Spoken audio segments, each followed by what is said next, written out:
Have you always known that you're on a soul path? And have you wondered how to gain real insight into the steps along your own unique journey? Welcome everyone, I'm Sarah Main, and thank you for joining me on Damayanti, the show for your soul. It's great to have you join me. Damayanti means deep peace and calm. Damayanti sheds a light for your soul through the gift of wisdom that shines in the beautiful and universal language of Sanskrit. Damayanti is the show that speaks to your soul, connects with your soul, and enriches your soul.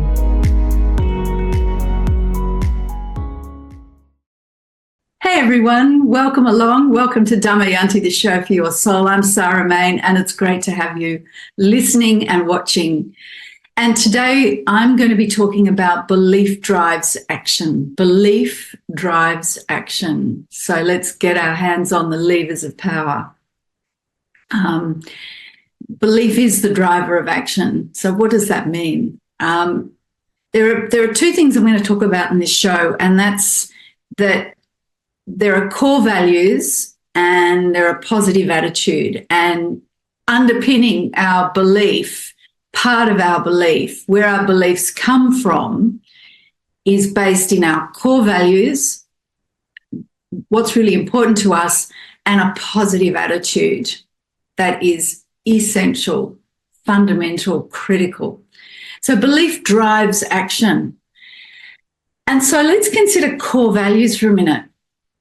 Core values are related to our self-awareness. Who am I? Who am I? Have you ever stopped to think about that? Who am I?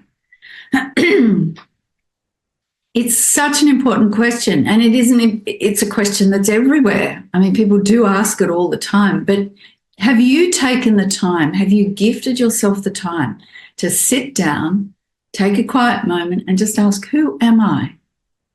And not even want an answer, just simply ask the question and open up that space so that if there is an answer in that moment, it can come through. But often we just need to open up the space because an answer is of the moment there and then.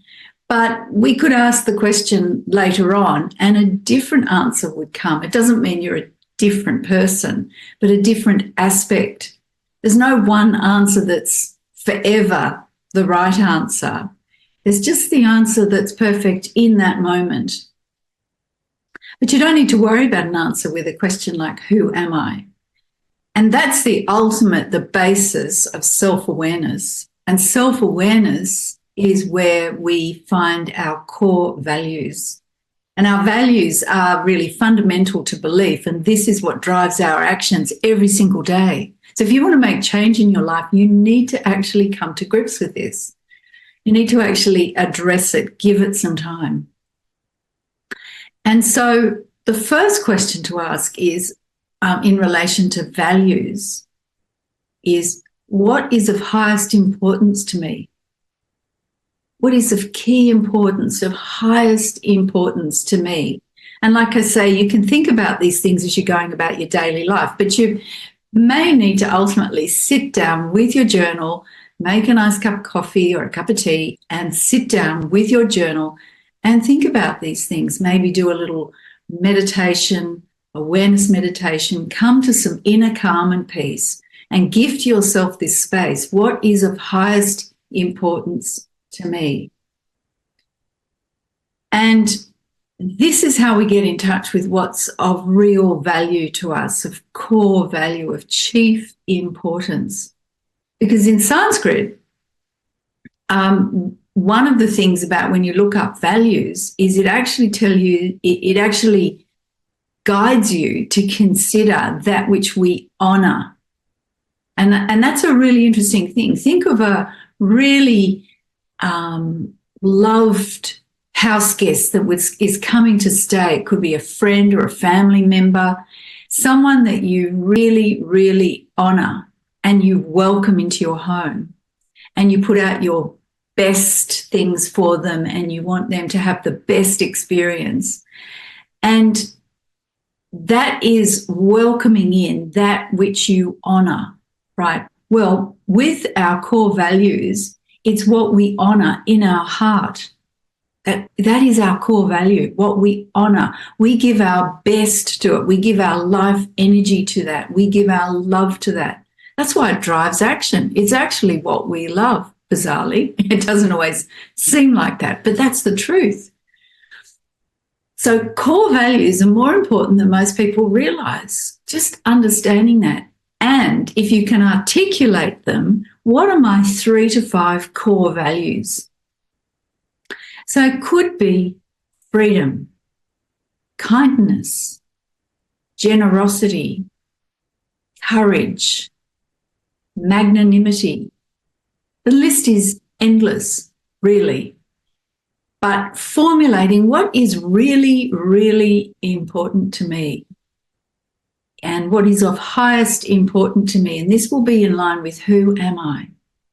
So these key questions are so essential. And Tony Robbins said successful people ask better questions, and as a result, they get better answers. Hear that again. Successful people ask better questions, and as a result, they get better answers. And Indira Gandhi, who was she was assassinated, sadly, but she was the Prime Minister of India many years ago, and she said the power to question is the basis of all human progress. Do we stop and give ourselves, do we gift ourselves that time to stop and ask ourselves questions, to reflect and open up this space? So the focus is on asking these questions. Who am I? This raising our self-awareness. And then what is of highest importance to me? Coming to some awareness of what our core values are. And there are core values. We have values in life, and they do change as you get older, but the core ones don't change because they're more fundamental to who we are, and that doesn't actually change. So things like freedom, that is one of my core values, and that hasn't changed my whole life. Kindness is another one. And I've probably become more aware and value kindness now than I did when I was younger. So it's an interesting thing. When I first started working, I didn't have kindness as top of mind, but I do now.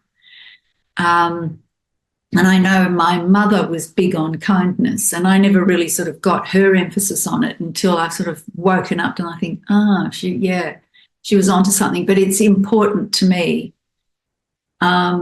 And I see my brothers demonstrating that, especially as they've got older. They demonstrate kindness in incredible ways. And that's a great lesson to me, and it is important to me as well.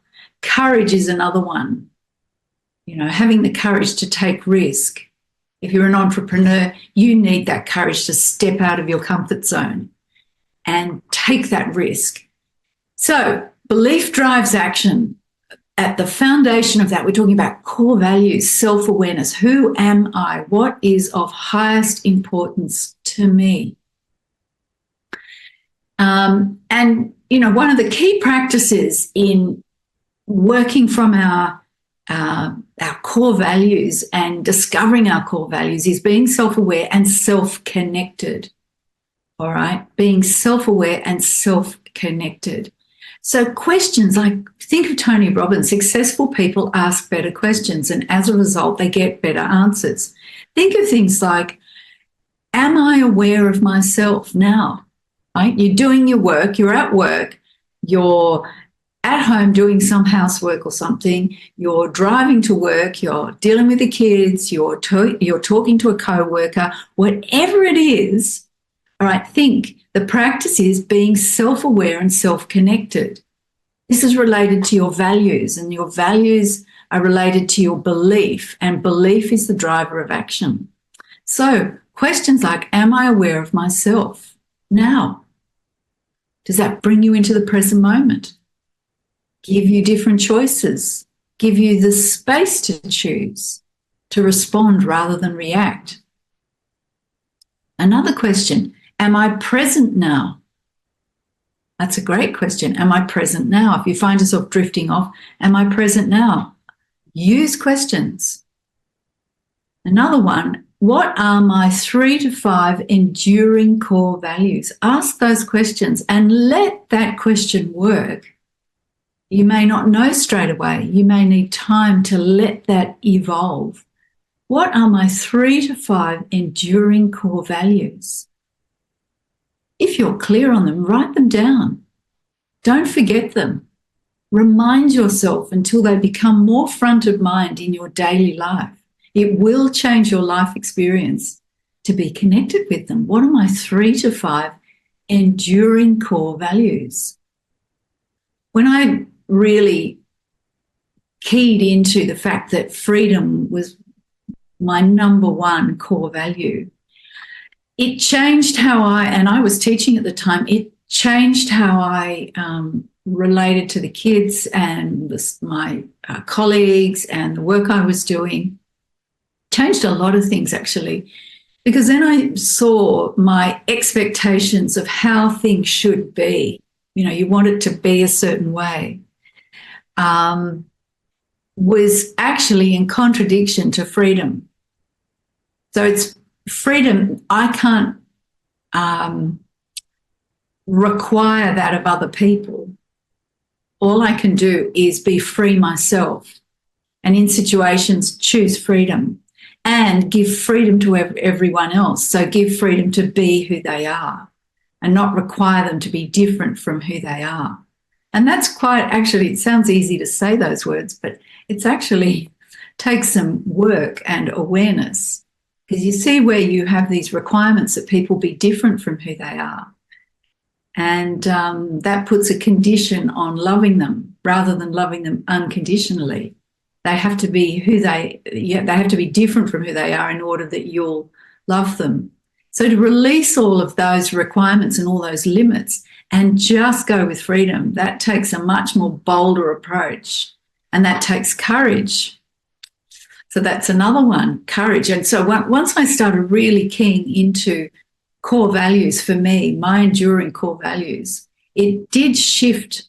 I can tell you it shifted the energy. So I can thoroughly encourage, if you want just to change straight away, start asking questions like this. Am I aware of myself? Simple question. Am I present now?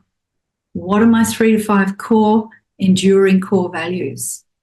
And what is of highest importance to me today? Ask it.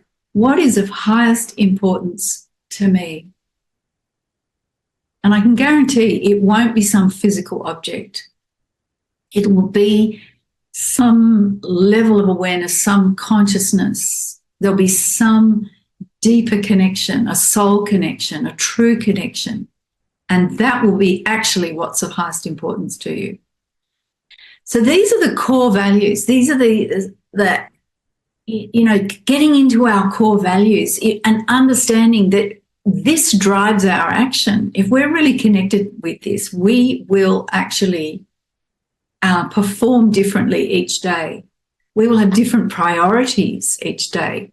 There's a story of a school teacher, a professor, college professor, and one day he walked into a lecture class, and he just got out of his bag, unannounced,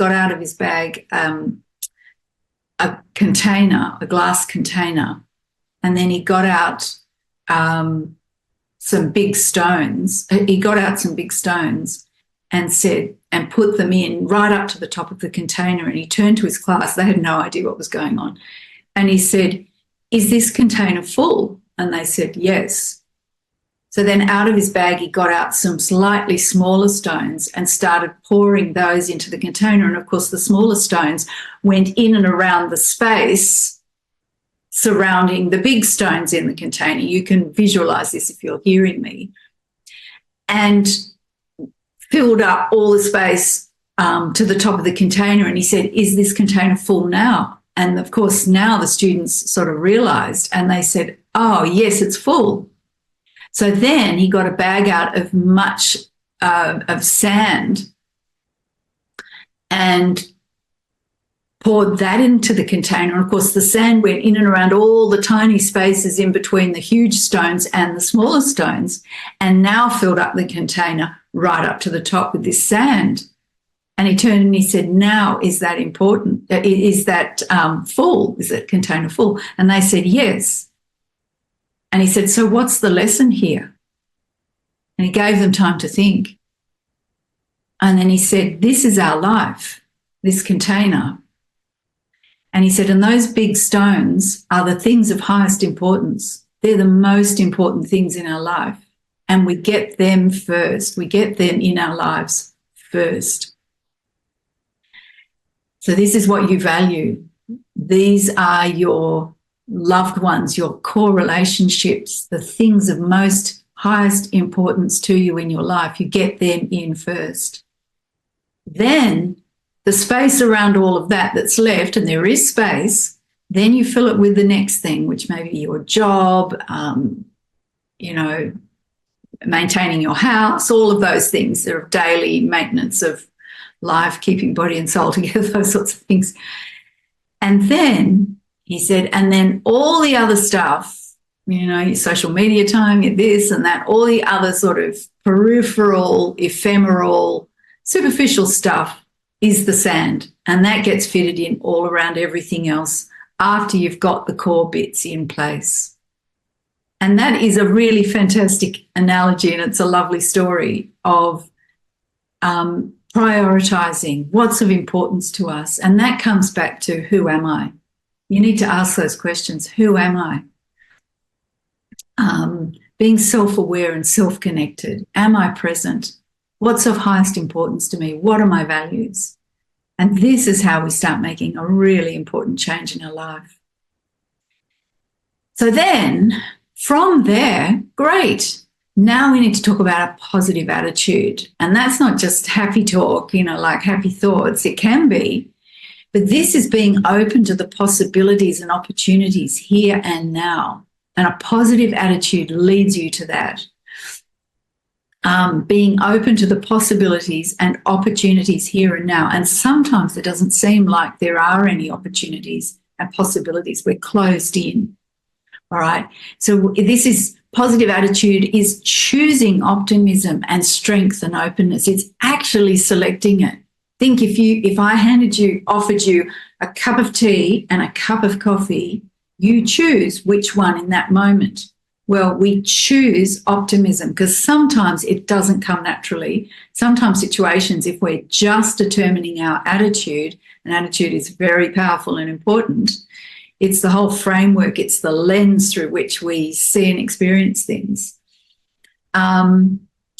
If we don't choose optimism and strength and positivity and openness, if we stick with something that's negative, everything is shut down and inward looking, okay, and not in a good way.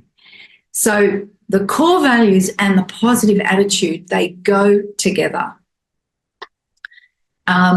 So being open to the possibilities and opportunities. And here's a story, it's a real life story. When I was teaching, this is a few years ago now, it was morning recess time, and the kids were playing, and there had been an incident in the playground, and the school deputy principal came. He and the principal had been consciously choosing a positive, optimistic attitude. No matter what happened, they saw this as an opportunity to learn more, to uplift, to problem solve. They had this solutions-based approach. And sometimes I found it irritating because I thought, well, this isn't so great.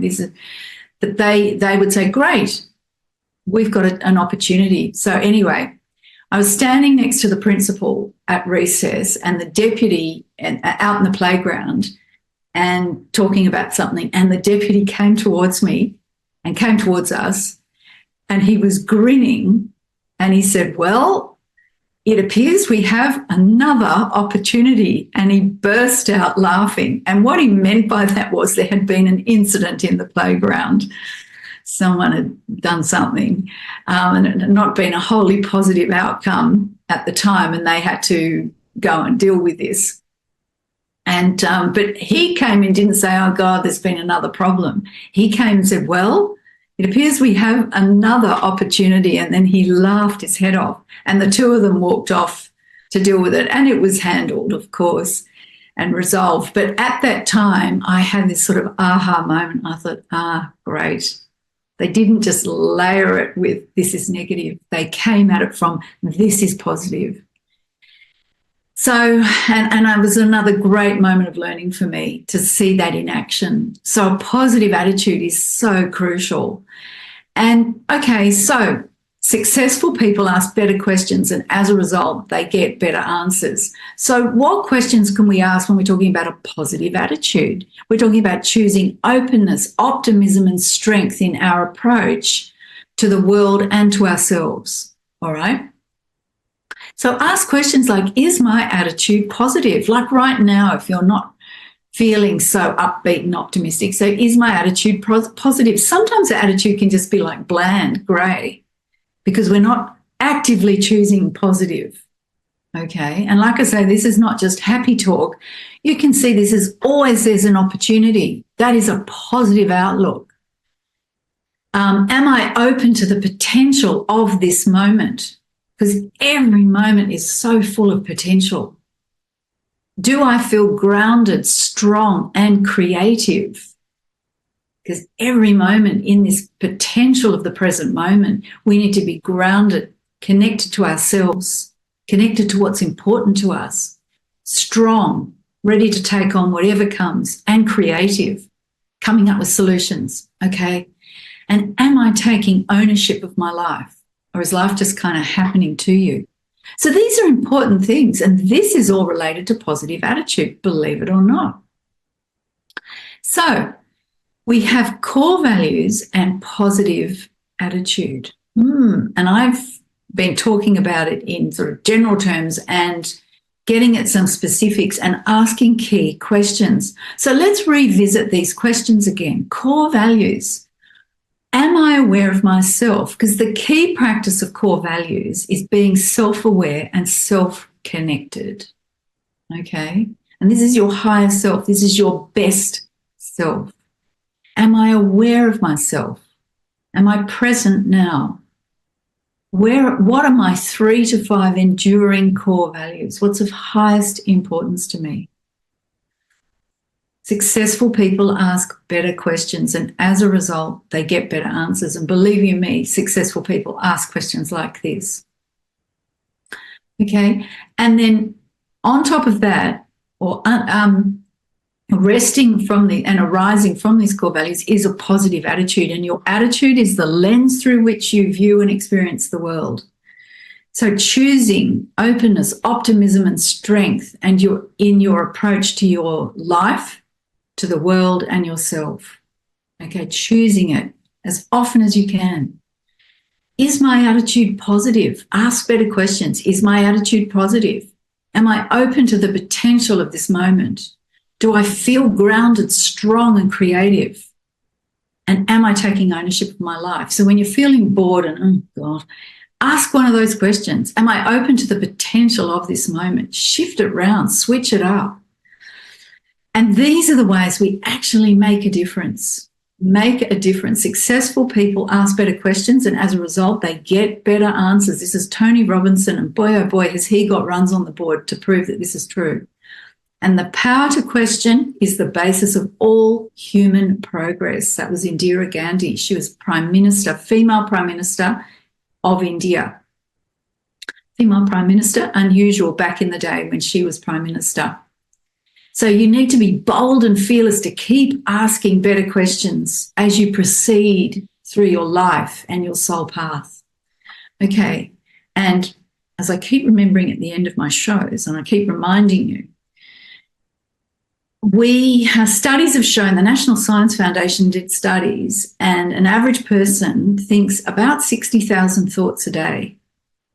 And what they discovered in the study was that 80% of that is negative.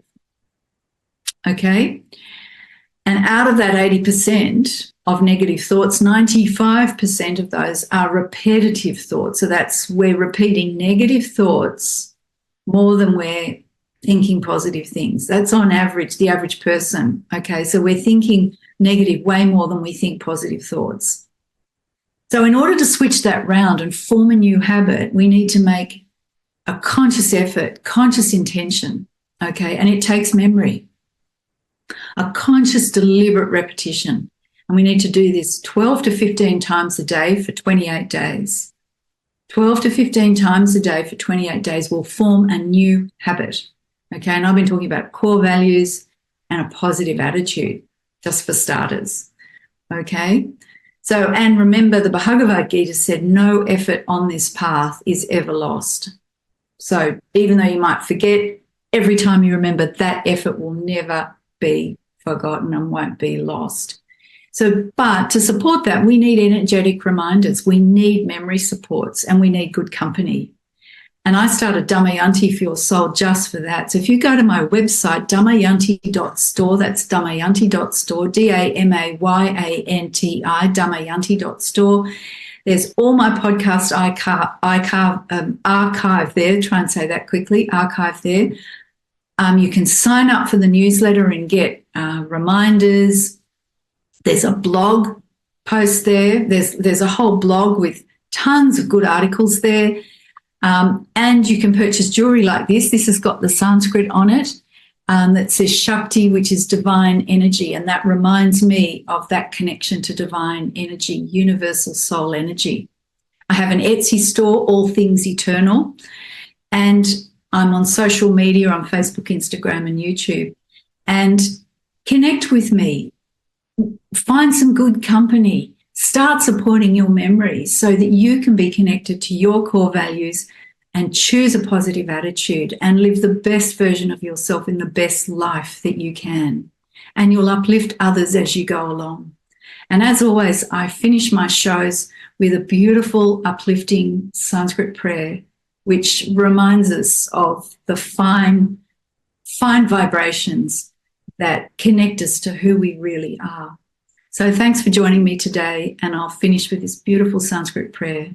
Lead me from the unreal to the real, lead me from darkness to light, and lead me from death to immortality. May peace and peace and peace be everywhere. Om Asato Ma Sadgamaya, Tamaso Ma Jyotirgamaya, Mrityorma Amritam Gamaya. Om Shanti, Shanti, Shanti. Thank you for spending time with me on Damayanti, the show for your soul. To find out more about Damayanti, or to get my book, Conscious Confidence to Use the Wisdom of Sanskrit to Find Clarity and Success, or to purchase my range of beautiful spiritual jewelry, go to my website, damayanti.store. That's damayanti.store. See you next time.